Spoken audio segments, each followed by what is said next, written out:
What's up, Big 12 Nation? It is Tuesday night in America. That can mean only one thing. It is time for another edition of your favorite YouTube-centric college football Big 12 show. That's right. It's the one. It's the only. It is the biggest 12 with me, your host, Clint Foster. Wherever you are, thank you so much for making us part of your election night Big 12 coverage. That's right. I voted. Hopefully you did too, if there's some kind of election going on in your state. Certainly was one in Texas. So we got a very exciting show. Got a lot to talk about. Of course, that BYU Texas Tech game that is oh so important in the conference title race. Got a lot of great guests on the show. But before we get to any of that, I need something from you. I need you to subscribe to the show.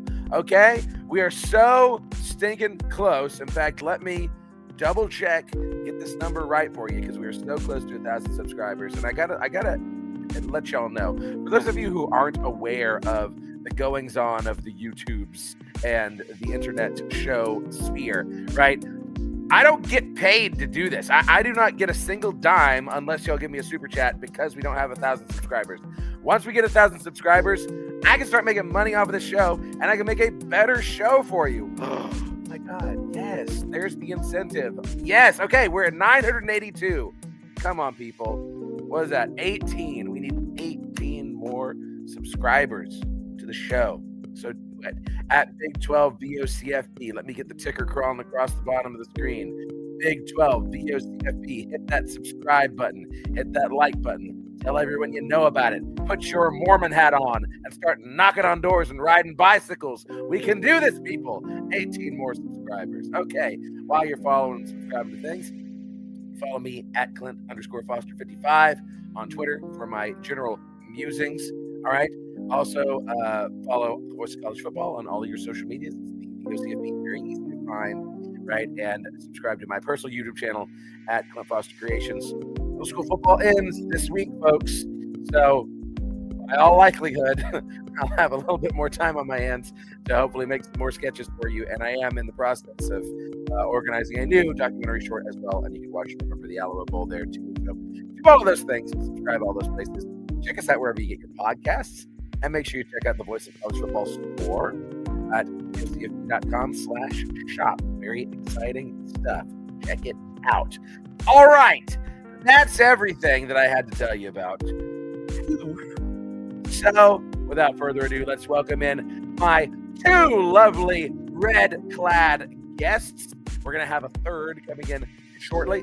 But first, you know him, you love him. His team might not win another game, but here he is, Brownie, ladies and gentlemen, and Chris, you know him as Flatland Sports. Let me get both of them up here on the screen. There we go. There they are. Here's an even better way. Boom. How you doing, gentlemen? Excited to begin basketball season with a W. I wish. could not agree with you less there. Imagine not winning your season opener in basketball, man. Couldn't be me. Who lost to New Orleans? I didn't even know New Orleans had a basketball team. I'm sorry. We had the. I mean, they have the Pelicans, Pelicans, but okay. Do the Pelicans really count as a basketball team, though? no, because Zion Williams, I think, is already injured again. Yeah, that's about right.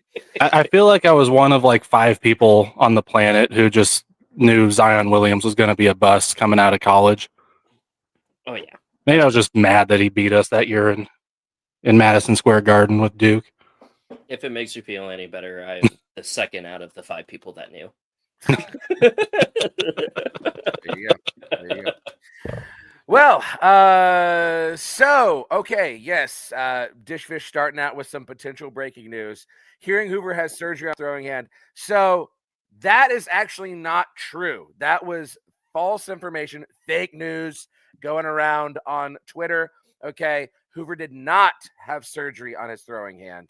He might have jammed his thumb, but that has been since debunked. The guy who tweeted it out originally, he said he had 3 sources confirm, but now Dykes and several others have said, no, this is not true. This is not accurate. So Hoover's throwing hand is fine. Now the center, okay, that's another thing. Torn ACL, that's a center. But also, I mean, did TCU look good against West Virginia? No, not remotely. But I don't think that the offensive line took a step back when Colton Deary was out, in my personal opinion. So that is that. Gentlemen, let's get on to dope and cope, shall we? Just jump right into this thing. Yeah. Dope and cope from last week. Brownie, what do you have for us? My dope is kind of a morbid thing, but Ben Bramer is okay after Okay, yeah. I yeah. don't even know what. I thought you were going to bring up Dick Cheney, so I didn't. Okay, I yeah. mean that too, but I did not have Dick Cheney dying from natural causes on my bingo card. Yes. hey, but did like he apologize to him For dying of shooting the natural guy? causes? No, didn't the Oh, guy no, that the got guy shot apologized to him. apologize to Yeah. Dick Cheney? Yeah. Yes, the guy who got shot apologized to Dick Cheney. Yes. So Dick Cheney needs to apologize to himself for dying of natural causes. Yeah, I'll let you But down. no. So anybody that obviously hasn't seen it, which I mean it's floating around Twitter a lot, Ben Bramer had a pretty scary incident where he seized up on the field. Took us a while to get him off.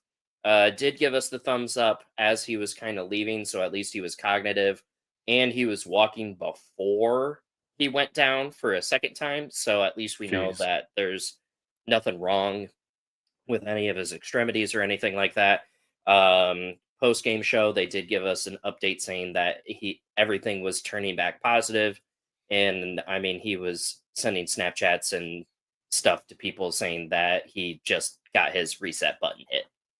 So I guess he's okay. I think he's still technically considered questionable, which I don't know if you're really going to play him, but that's at least my dope. My cope is me personally for agreeing with Sarkeesian for once. Because I don't know if you guys saw the interview, but they were talking and asking him about like the coach carousel and his comfortability with it. Because like, in the past couple of years, he was on the hot seat before they went to the SEC.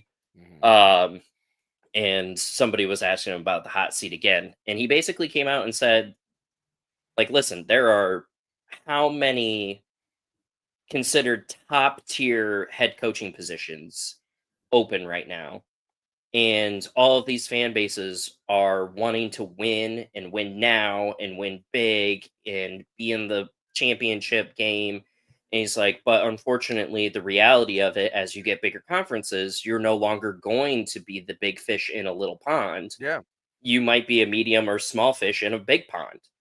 And he basically said that coaches are wanting stability too.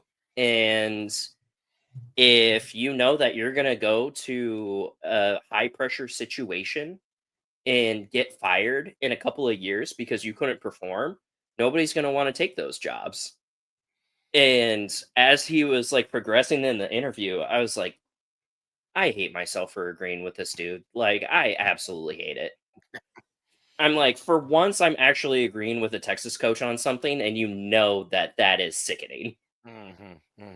Speaking of for once Texas, so I have a couple of Texas fans that I teach at the high school that I teach, and they were just going on and on about so many of the terrible calls in that Vanderbilt game, of which there were several.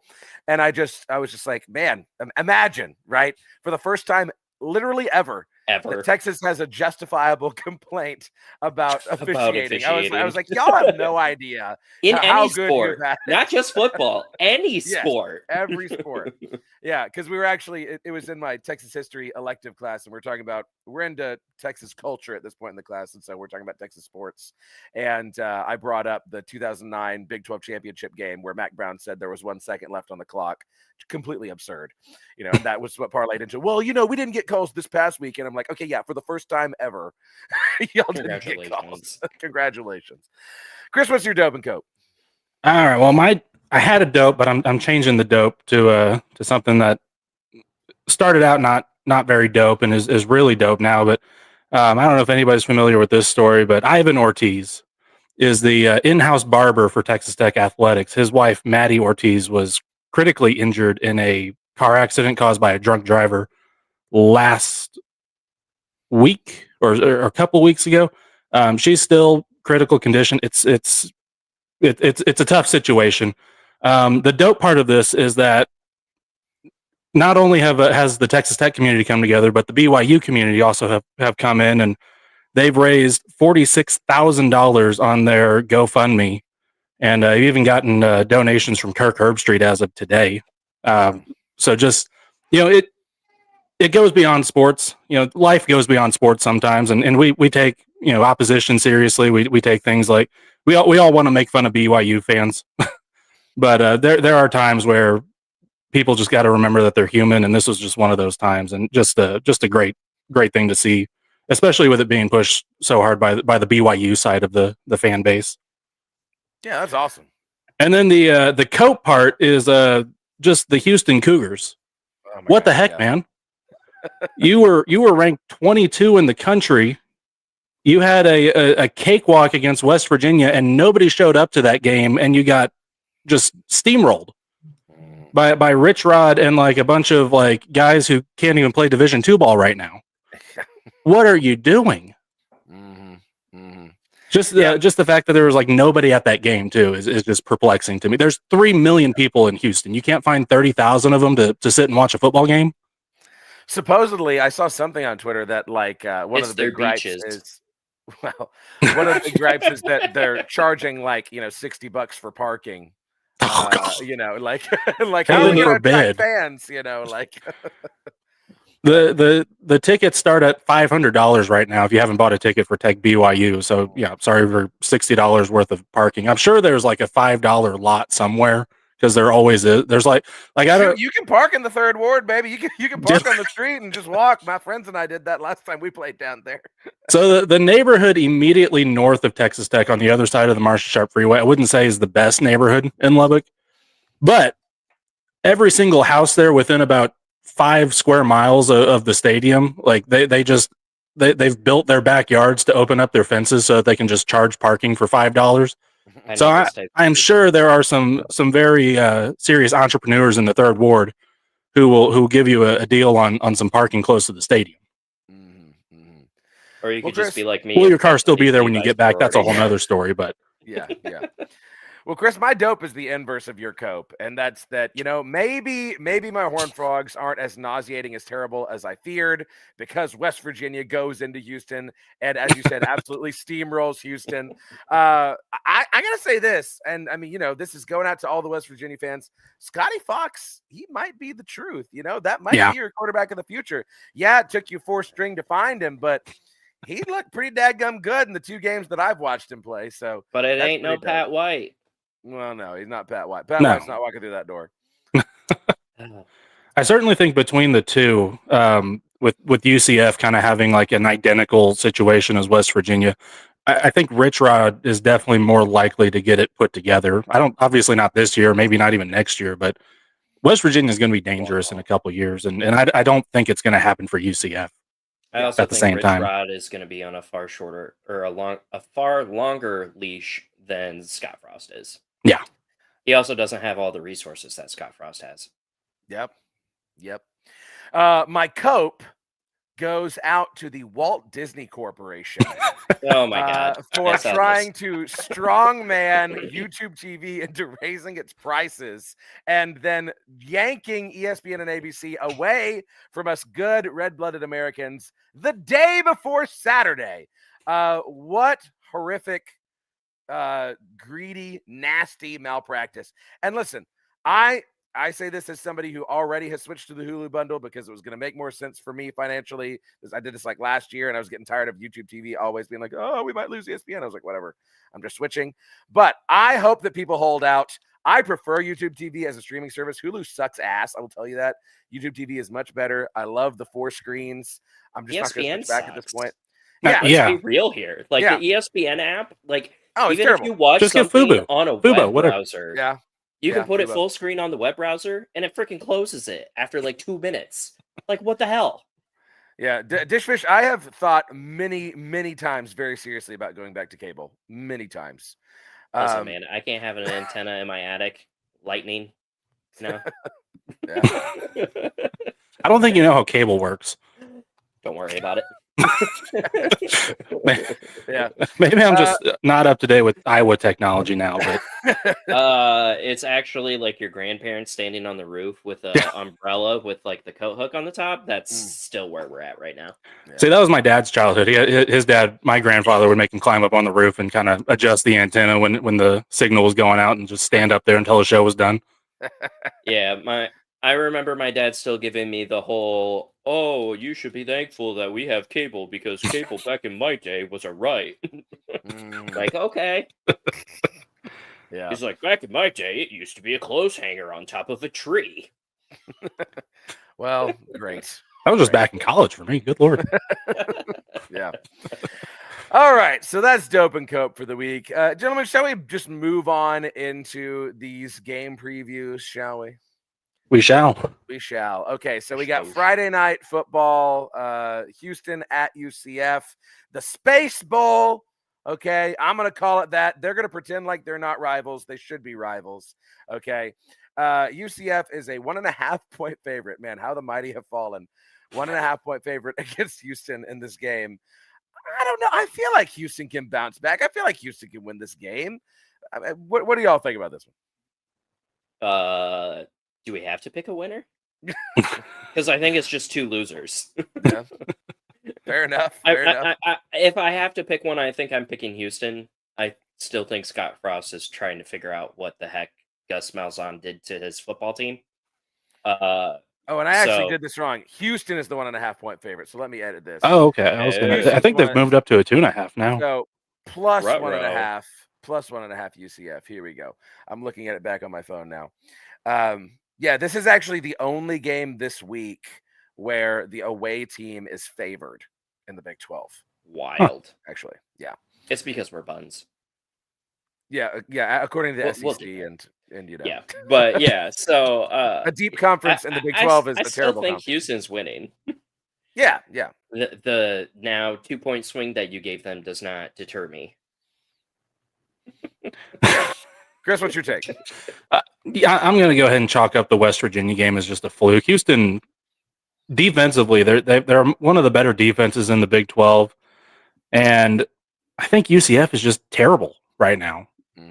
I think Scott Frost has kind of lost the team here. I just don't see it. I don't see him putting together. I think it helps Houston too that they're on the road. Did he ever have the team? Is maybe the question we should be asking. But I think Houston is a better team than what they had against West Virginia. I think it helps them that they're on the road this time because, like I said, whatever the heck happened in Houston last week was just bizarre. Hunter Wagman. Yeah, perhaps a little bit of a letdown post Arizona State, and maybe thinking that this is a game. Oh, this is gonna be easy.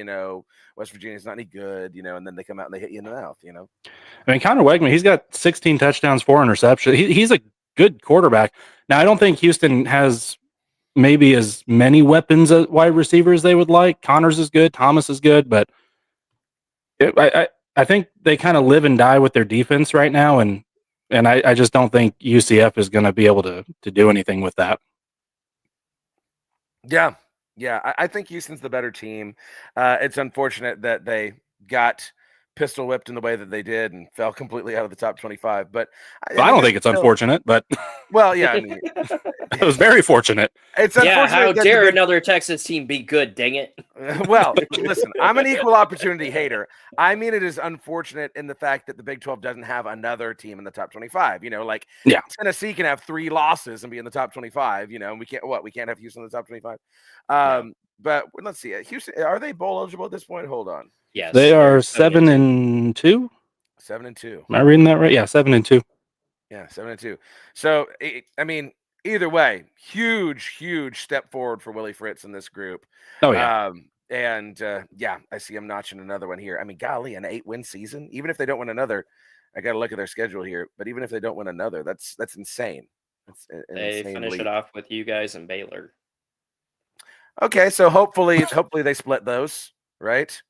I mean, so they're looking at an 8 or 9 win season then. Yeah, I mean, unless UCF unless they just gave up after West Virginia. Yeah. I mean, coming off of what they had last year, that's a huge improvement. Yeah. Oh yeah. Absolutely huge. All right. Now, looking ahead to the team that they lost to. By the way, we're going to talk about BYU Tech last. That's the game Sure. of the week. We'll talk about that last, even though it's an 11 a.m. game. Who the hell made that an 11 a.m. game? What kind Greg of Sankey. sadist? I mean, good grief. But anyway, They were ESPN, whoever the powers that be, had the finger on the button to schedule that one at 7 p.m. and then the phone rang and Greg Sankey was there, just saying, "Don't you dare!" Yeah, freaking. And so they got bumped to 11. Yeah. Yeah. I mean, that's good news for BYU that it's not a night game, frankly. Who is playing at 7? I don't think we have a single game at 7. We don't. No, I don't think it's not a We're Big all 12 done team. Yeah. A 7 o'clock time slot belongs to Florida, Kentucky, Bama, LSU, Notre Dame, Navy, Utah State, Nevada, UCLA, Nebraska is the 8. Yeah, so that Bama LSU at the 6:30 Bama slot LSU. on ABC. But that's With not no even head that's just coach. 2 brands. That's not even going to be a good game. Bama's No, going it's to gonna roll. suck. It's gonna. I mean, yeah. come on. I mean, you even look Ridiculous. at like the 6 o'clock kickoffs, and they're also absolute butt cheeks. So is the 5 o'clock. Who made this schedule? And then A&M Missouri at 2:30. See, that would be a better game than Alabama LSU to put into the primetime slot. Yeah. But I mean, they've got Chris Fowler, Kirk Herbstreit, everyone coming to Lubbock for an 11 a.m. kickoff and College game day. Heaven forbid we put that on the primetime slot for ABC, but whatever. Ridiculous. Yeah, I just whatever can't you believe do, that Game don't Day's look at doing the 2 6 Big 12 o'clocks games either. in a row. Bullying works. Yeah. Yes. it does. Apparently. Okay, speaking of bullying, West Virginia, right? West Virginia is a 6.5-point favorite at home against Colorado. Y'all, Colorado is buns, man. I mean, this is. I don't know. They looked pretty good for one game. I don't. The John Denver Bowl is not going to end well for the Buffaloes. Well, this is not the John Denver Bowl. That's West Virginia, Texas Tech. Colorado has no claim to John Dutzendorf whatsoever. Listen, it needs to be like the Commander-in-Chief's trophy, right? the three-way. Yes, yes. I mean, but this is like he sings about the Rocky Mountains. He sings about Western Virginia. And he is a Texas Tech almost alum. I don't think he graduated.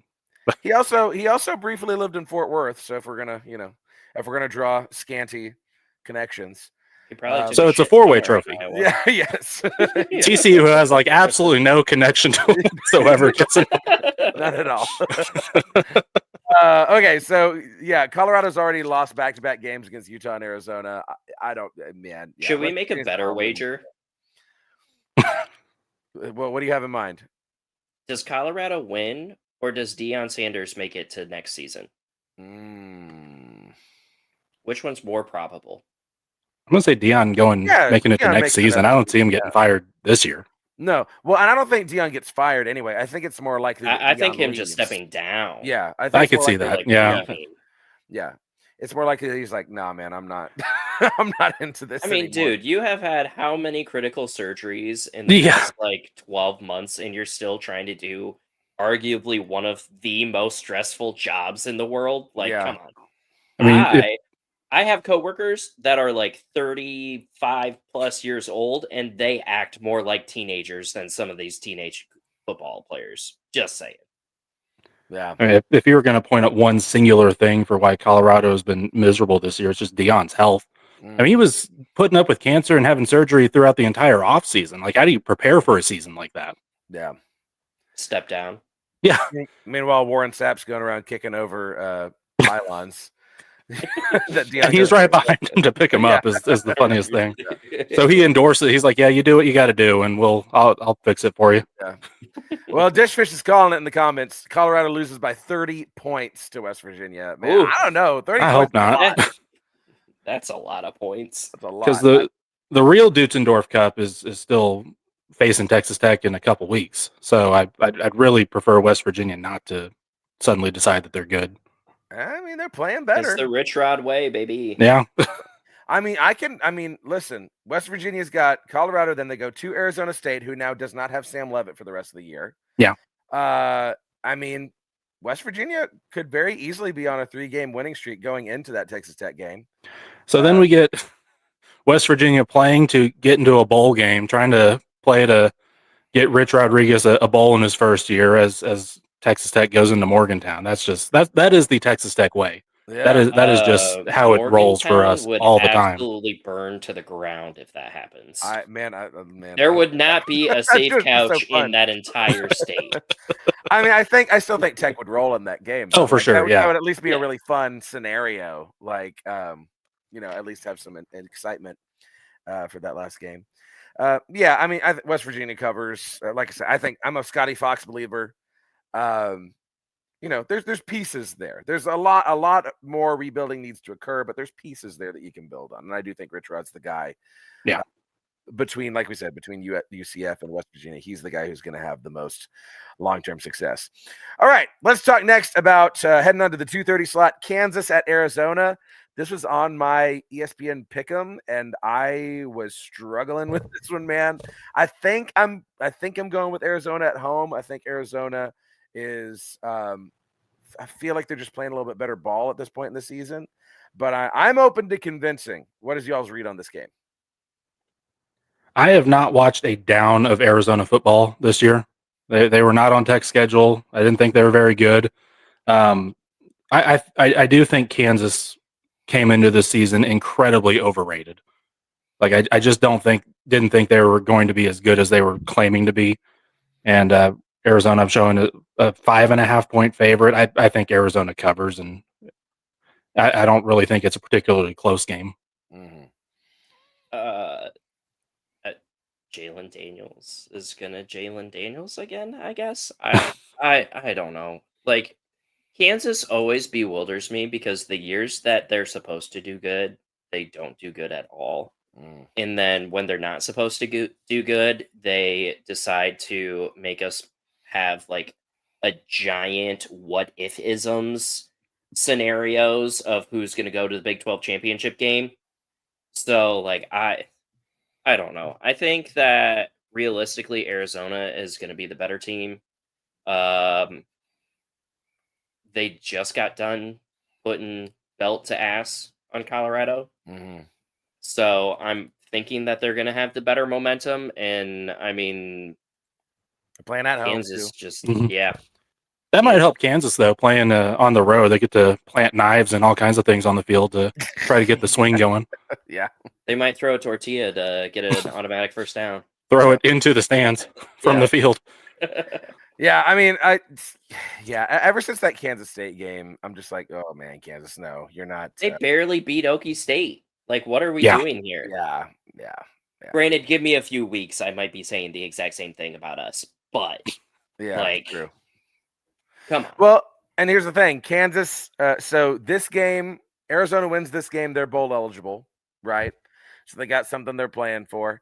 Kansas, I think, is still Kansas is one game shy of bowl. Whoever wins is bowl eligible. Yeah. But Kansas does still have Iowa State on the schedule too. Sure does. Which we'll talk about. Y'all are in a world of hurt right now. Yeah. Good understatement. Yeah. the Irish curse.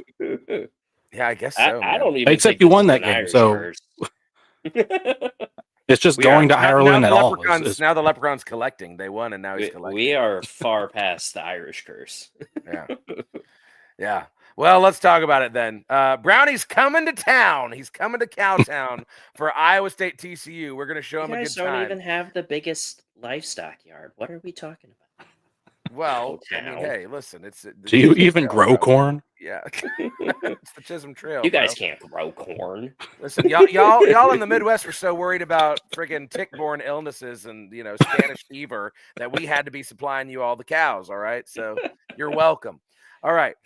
So Iowa State comes. TCU's a 6.5 point favorite. I do like the Frogs in this one. This is the only game left on our schedule, frankly, that I am very confident about. And it's because of the issues on Iowa State's defense. I mean, Brownie, update us. What's the situation? So we are now officially down 2 of our starting corners, 2 of our original starting safeties. We also have 2 safeties that are probable, 2 safeties that are doubtful, 2 corners that are doubtful, one of our starting linebackers is now out for the season, and two of our defensive linemen are doubtful for the game. So if you're keeping track at home, we officially only have 4 total starters from our defense, and we are now officially down in our secondary to walk-ons. That Suit is, up, Brownie. yeah. I'm a kicker, man. I mean, I listen, am a that grade A kicker. Oh, and Rocco Beck is mentally not well because he put his best friend in a hospital. So, yeah, not great good. there either. I'm trying to find because like Dishfish, I'm telling you, Hoover is going to play. It's going to be fine. I'm trying to find the tweet that I was wanting to tell you about, but Hoover. Okay, so yeah, I mean Iowa State's defense. I've watched the last couple of Iowa State games. That defense has struggled. It has to be John Heacock trying to like out professor the professor on some of these instances, because when you genuinely watch some of that Arizona tape and the BYU game, like he legitimately is calling pressure, and Bear Bachmeier, if you want to pass this on, Chris, to McGuire and everybody else, he sucks ass when you apply pressure. He can't throw a spiral. All you have to do is keep blitzing. But instead of doing that, you decide, hey man, let's drop into a cover 4 prevent, and then they run for 17 yards. Yeah. Like why? Why are we doing that? Or you apply pressure, you don't get home, and your 2 safeties don't know what a cover 3 is. Yeah. Well, that's why, because you can't apply pressure. You're trotting like guys who were like on the math team to try to edge rush, and you can't get there. One of our safeties, you should go watch some of the Cincinnati highlights. One of the Cincinnati touchdowns, our star safety, like just who plays the star in the middle of the field, who is a walk-on, a sophomore walk-on, got juked by the running back 15 yards away. Oh my gosh. I'm just saying that is our current situation on defense. I have absolutely no faith that we're going to win whatsoever, and I'm pretty sure TCU is for sure going to cover this. Yeah, I mean, as sloppy as our offense has been the last several weeks, I mean, we've just got. I think there's just too much of a talent disparity between our starting receivers and Josh Hoover, and frankly, Kavorian Barnes, right? And what Iowa State's having to roll out there. Here, okay, so Dishfish, just to prove to you that I'm not lying, okay, here is the tweet from JD Andres. Okay, it's come to my attention the news I put out regarding Josh Hoover getting surgery over the bye week was wrong. He never got surgery. He only had a jammed thumb. I would never purposely put out bad information. Now it's the mea culpa. Liar. Okay, like like I swear to God. All right. See, and we're gonna find out that it actually was broken the whole time after the season's over. They're like, yeah, no, he was playing with a broken thumb. I mean, sure, they could say that. But yeah, but a broken thumb quarterback can still beat our secondary. Yeah, he could probably throw with his secondary. bad hand. Oh, dude, anybody could beat our secondary. It's like whenever middle school me was playing football, and like my defensive career began and ended when a guy who was about 4 feet taller than me was running at me, and I just dove out of the way. Yeah, that's pretty accurate to what we have because we can't tackle either. So. Yeah. Yes. Okay, Dish. I don't know where you're getting your information, bro. Whatever. Bookmark it. We will revisit it at the end of the season, and Dish can come back. We'll get him on the show to come back and just tell you about how right he was for 2 hours. Yes. Now, this is the other thing that I wanted to show, and the other reason that I am confident is because we're playing at home. Hoover has been significantly better at home than he has been on the road this year. I know that most of these like completions attempts, completion percentage is relatively similar, but look at this. 6 touchdowns, 5 interceptions on the road, 16 touchdowns, 1 interception at home. Right? That's just a totally different. That sounds like terrible play calling. Yeah, that's it. It's just the play and that's call. coming from Iowa State, who is notorious for terrible play calling. Yeah, that's what it is. It's the play call. Why not shallow cross when it's 3rd and 19? Well, there is some of that. There is some of that, but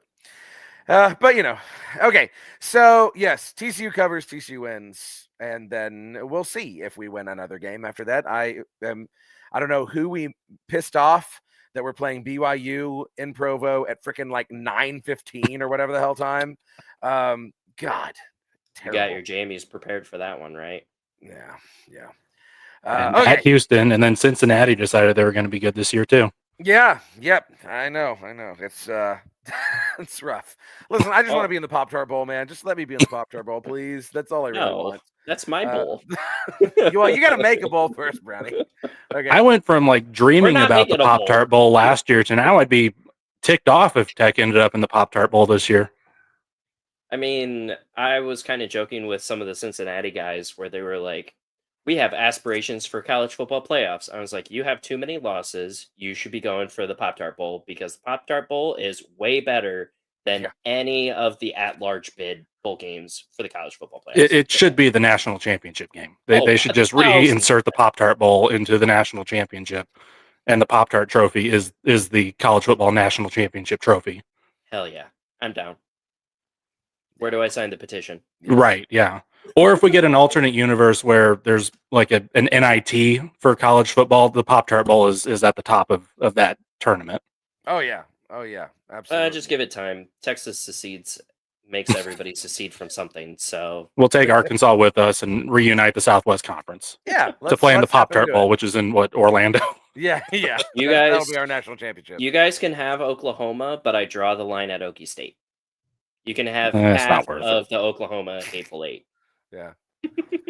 They're Big 8. Keep them in the Big 8. You guys can have them. You can have Missouri too. You know what I learned is that the Oklahoma-Texas rivalry is older than the state of Oklahoma. You don't know that? I read that like sometime like months ago, and it was like, really? They started playing before Oklahoma was actually a state. Like it was still Indian territory. My favorite is the Kansas-Missouri rivalry, where they trace it all the way back to just the Civil War and not like actual games being played. They consider like the Civil War part of the rivalry. Where they're actually like pissed off at the Jayhawkers. Yeah. they were actually killing each other. That is in the record books for the what is it, the border war? Yeah. Yes, the border war. All right, well, just in time for us to talk about the game of the week, we have our Cougar representative, Trevor, a Saturday's Warrior. He is in the house. Let me get him up here on screen. How you doing, Trev? Hey, what's up, guys? What'd I miss?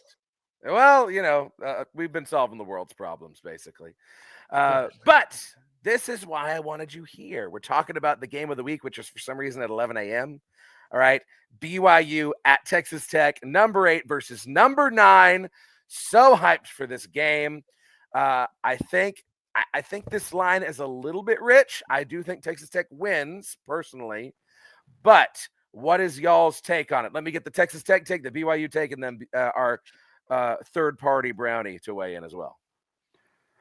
Well, I think, and this is going to be a shock. I think Texas Tech not only wins, but I think they cover the 10.5-point spread. Bear Bachmeier, first of all, BYU got way the better end of that deal when it comes to just quarterbacks in general between him and Jake Retzlaff. Bear Bachmeier is a really, really good quarterback, and BYU was a team that I thought they had all the pieces. They really just needed a competent bus driver after Retzlaff did his whole thing, and Bachmeier is a bus driver. He's got his CDL. He's ready to go, and he's just been phenomenal all season. We touched on this earlier, though. BYU has not faced a defense like Texas Tech's defense. Texas Tech right now sitting at 8th in the country in total defense. The edge rush of Romello Height and David Bailey. I compared Bear Bach. I don't know why I want to call him Brett. Bear Bachmeier, all-time great college football name. Bear Bachmeier. I compared him a lot to Avery Johnson at Kansas State. He's got a cannon for an arm. Just can absolutely sling it. And he's really good in design runs, but he's just not a great improviser when the pocket collapses. And so I think what's going to happen is he's just going to run into a buzzsaw with this edge rush that Texas Tech has, and he's just not going to be able to overcome it. So I'm going to go ahead and pick Texas Tech to win 38-20. It's a big spread, but I just don't. Texas Tech hasn't allowed really more than 20 points a game for all but one game this season. I just don't think. I think Bear Bachmeier's being a freshman. I think his inexperience is going to come into play here, and I just don't think he's going to be able to overcome what's coming for him on the defensive side of the ball with Texas Tech. Go ahead, Trev. Yeah, this is, I mean, no question, the best team and the toughest test that BYU will face all season, at least definitely to this point. And, but time and again, Bear Bachmeier has risen to the challenge. I mean, each week he continues to, it seems like he has his new best game, and it's only going up against more difficult challenges, better teams, better opponents, more difficult situation. Not only will Texas Tech be the best team, this is in Lubbock, and so it will be, no question, a very difficult test. I think this is one where I agree. If it becomes a shootout, I don't know if BYU's probably not built necessarily to win a shootout type game with Texas Tech, but I think if BYU can slow Texas Tech down, grind it out, kind of control the pace of the game, I mean, that's where BYU excels and has continued to find success. And then you're looking at a team like Utah. Like, Utah doesn't not blow people out until they didn't, and then they lost those games. And so Texas Tech had similar situation, when all of a sudden they got slowed down a little bit and weren't able to blow a team out. All of a sudden, they looked very beatable. And I'm not, obviously the quarterback's a different situation. You get Baron Morton back, and we'll see. The big question, like I would feel like if BYU was completely healthy, I'd feel better. But everybody at this point in the stage in the season is beat up and banged up and missing key guys. And so that's not really an excuse. That's just, when BYU is operating with all its pieces, because that's kind of what BYU relies on, is a bit from everybody, not like one single position, not one single phase of the game. And so when you start seeing cracks in that, all of a sudden, their ability to achieve, what they've continued to do all season, you can start seeing some cracks in that. However, in the last game, LJ Martin went out and BYU found a way to win through the air. And so again, this team continues to find ways to adapt, find ways to win. And so I'm expecting a really good game. I think it'll be closer than that. I don't think it'll be a blowout. Like I said, if Texas Tech does find ways to continue to put up points, I don't know if BYU keeps pace, but I think BYU can grind it out, keep this one close. And if this is within striking distance, I really like BYU's chances in a game like that. Having said that, I haven't thought of a specific score prediction at this point, but I mean, obviously I'm going to pick BYU, but I think this is a hard fought one. And I think it's going to be a close game, come down to the wire. Yeah. Now, Brownie, before you speak your piece, let me put a bug in your ear here, because Trevor said something that I had actually been thinking about.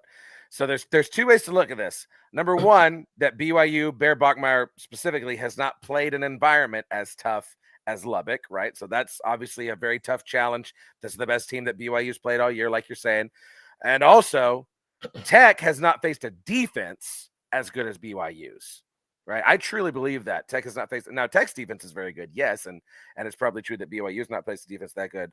But could this end up being a defensive ball game when we're all thinking that it's going to have to be the shootout? What's your take, Brownie?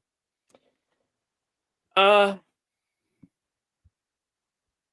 this is going to be kind of a hard and weird one for me. I personally was not overly impressed with the way that Bear Bachmeier played against Iowa State. Iowa State's defense was injured. We didn't have any of our secondary. We were short a lot of linemen. We kept the running game in check. I mean, when Bachmeier ran for 49 yards and is your leading rusher, and he was also passing for 307, and realistically, the game really got out of hand because of the multiple turnovers that Rocco Beck had. especially that pick six that really kind of turned that table full kilter to where Iowa State was just never going to come back from that. It's kind of hard for me to say that it's going to be an offensive game for BYU. I think that it's realistically going to be how BYU can stop Texas Tech's offense and not necessarily the other way around. I think that matchup is going to be the one that decides the game. And realistically, I think it's also going to be the turnover battle. Whoever has the most turnovers is probably going to be the one that loses. And I mean, yes, 9 times out of 10, that is the actual case where you win the turnover margin, you win the game. But some teams have that ability to overcome that turnover margin. And I just don't think that if Tech digs themselves in a hole for turning the ball over a lot or not being able to move the sticks, I don't know if it's going to be enough because BYU is very, very good at time management on offense. Yeah. And yeah, you can do the whole like, yeah, we're going to force Bear Bachmeier to throw the football. Like, we're going to apply pressure. We're not going to have him run. I mean, all of his completions are short dinks unless the defense gives him something long. And if you let him sit there, you let him scramble, you let him set his feet, you let him make those short passes and let them stay in bounds and keep that clock ticking, it might be a low scoring game. And that's just solely because of the clock management from BYU's side. So I think that it's going to be a lot of pressure on the Texas Tech offense to make sure that all of their offensive possessions really hit home and they get the 7 points at the end of the day instead of having to settle for 3. And for BYU, I think it's just going to be force Texas Tech to have fewer than 8 possessions. Yeah. I mean, it's going to be a good freaking game. I don't see Texas Tech covering the spread because I do think that BYU's defense is going to give them a little bit of help, but I do think Texas Tech is going to win this game. I think Lubbock is a little too much to overcome for a true freshman quarterback. Again, you know, we saw Bear Bachmeier. Iowa State jumped out to a huge lead in that game, right? The last time when he was playing in Ames, and of course, then BYU was just able to take control. Here you got 2 heavyweights, and I think just it's a little too much for the freshman to overcome. But future is freaking bright in Provo, and BYU is dangerous. I'm going to for a hate long every time. single moment of that game next week. It's not going to be fun at all. Okay, I'm going to be up at like 1 a.m. just miserable and pissed off. Yeah. If this could also be a preview for the national champ or like the Big 12 championship game. It could be. We thought it was going to be Tech in Utah and then Tech and someone else, and then Tech kind of got knocked out and it was going to be Arizona State and Cincinnati. And now I've been saying for a while that BYU is a sneaky good team and just didn't have a lot of games to really hang your hat on, but then getting one over Utah a couple weeks ago and then beating Iowa State as soundly as y'all did. I mean, BYU is the real deal for sure. Counterpoint though to what Brownie said. Not very many L's left. Counterpoint though, Jacob Rodriguez. He had 2 forced fumbles in the game last week against Kansas State. 5 turnovers total for the defense. If there's an edge going for any team when it comes to creating turnovers, it's definitely Texas Tech in this game. Well, that's what I was going to say as well. Is BYU? That's somewhere that they've excelled at, and in creating chaos and creating turnovers. And people like to point it out to luck, but at a certain point, it happens so frequently that it's not luck anymore. And you happen to have Texas Tech happens to have a single guy who, 7 forced fumbles with interceptions on top of it. So it's incredible. And so I think turnovers is going to be a major component of it. And I do want to disagree with Clint on just one thing. Not that it's a tall task, not anything, not even on his take that he thinks Tech will win, that he said it'll be too much for the freshman. And I don't think if BYU loses this game, it's necessarily going to be on Bear Bachmeier. I think it's going to be the other pieces around him. I think it's going to be, I think BYU wins as a complete team, and as everyone does. But the BYU wins.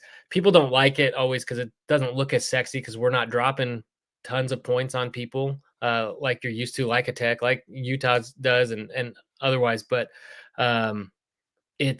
it really is just a complete cohesive effort. And so when that starts slipping away, when you can take the team out of that rhythm and where they're not able to kind of use that synergy between different units on the team, then that's when I think you're going to be able to slow down BYU. And so, yeah, Bear, I've just been so impressed with him. I don't know. He's just on another level in terms of his mentality, and I don't see him getting overly rattled. If he does, maybe comes out, shakes it, but he'll shake it off and he'll be back in it. And I think he's going to make a lot of plays to keep BYU in this game. It's not going to be this year, but in the next couple of years, Bear Bachmeier is going to be a Heisman candidate. I mean, he's one of the best freshman quarterbacks that I've ever seen, period. And he better still be wearing 47, too. Yeah. He's like Andrew Johnson, a glorified running back, but he can actually pass the football.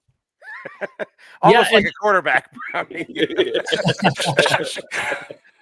He knows. Whoa. It's been Andrew hard for not a Iowa State quarterback. fans. Yeah.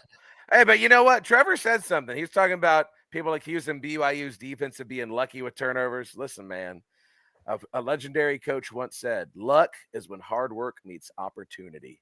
Baby. There you go. It's better to be lucky than good sometimes, though. Well, that is also true. That is also true. All right. Any other final thoughts on this game, gentlemen? Texas Tech wins because they enjoy caffeine. Caffeine. Fired, bro. It's going to come down to which offense can break the other defense ultimately. And I'm not 100% sure which side that's going to be. It's just going to be who can handle the moment better. It's going to be tough for Texas Tech too, with game day coming back. I mean, there's a lot of pressure riding on this game, but that's what Joey McGuire talks about is pressure is just opportunity. Opportunity leaving the body. Yes. Like that. Not leaving. No. Yeah. That's Iowa State this year. Yeah. Along with other things. Yeah. All right, boys, tell everybody, tell all the folks at home where they can find you. Trevor, you go ahead. All right, I'll go ahead. Yeah, you can find me. You can find me on Twitter and YouTube with @StatsWarriorBYU, and that's where all my content is. So I just try to get out there, do live reaction shows after the game, as well as previews of the week leading up to it. So you find me. Chris. Well, you can find me at @Flatland_sports on Twitter. Also, the official Flatland Sports Podcast on YouTube and the live post-game show on X. You can also find me on Instagram, TikTok, anywhere you search Flatland Sports. I'll be there. Come on, Brody. Tell them again. You can find me in Dallas-Fort Worth on Thursday through Sunday. Ready to fight. Yeah. I will happily fight people. At WRNL Brownie on X and on Blue Sky. You can also follow our main channel, Wide Right Natty Light, on X. Join our Discord. We have a whole bunch of weird things going on right now. There's a lot of copium in that Discord, so you should join it and add to the fire like I do. Yes. Hey, I need 18 more of you at Big 12 BOCFB. It's been crawling across the bottom of the screen this whole time. Subscribe, baby. Subscribe to the show. Help us grow this thing. We're trying to hit 1,000. We are so friggin' close. Help a brother out. Follow me on Twitter at Clint_Foster55. And my personal YouTube channel at Clint Foster Creations. There it is right there. Clint Foster Creations. And check us out wherever you get your podcasts. And follow the Voice of College Football on social media. And check out the Voice of College Football bets as well. I'm a dummy and I didn't play the ad, but y'all have seen it before. Come on, it's fine. Okay, so check out Voice of College Football bets. And until next week, I love you. I hope your team wins. And go Big 12. We'll see you around. Wreck 'em.